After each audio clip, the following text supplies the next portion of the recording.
السلام عليكم ورحمة الله وبركاته. كسو دوادا channel كيغا FM maanta waxaan halkan inagu hayaa casiir heer salaa kaasoo aan ka samaynayo qudrad isku wada dhex jirta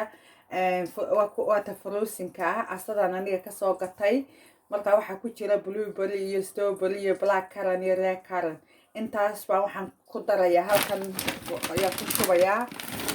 blender kan ku shubayaa taas kadib waxaan ku darayaa xabad muusa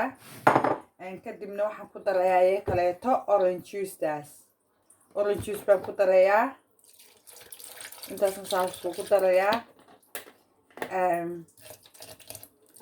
intaasaan isku darayaa kadibna waxaan kale ku darayaa yogurtkaas oo waxa weeye aan kaan sonkorta lahayn Greek yogurt weeyaan laakiin sonkor ka macaan maaha waa ka plainka ayaan waxaan ku darayaa 2 malqacadood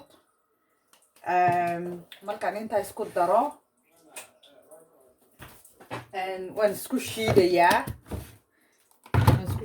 kaas mashiinkayga waa mid gaboobay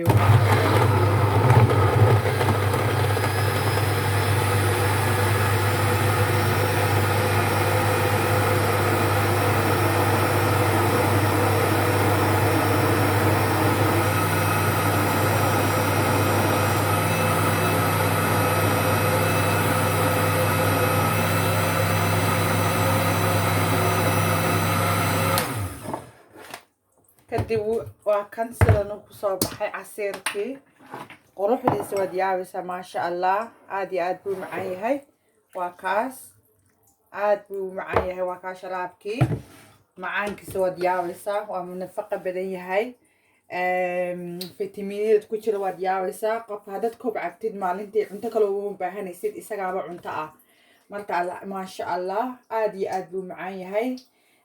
aniga waan ka helay soo haddaad ka heshiin comment ka soo bixiya channelkaygana subscribe igu sameeya please. Thank you very much. Assalamu alaikum warahmatullahi wabarakatuh.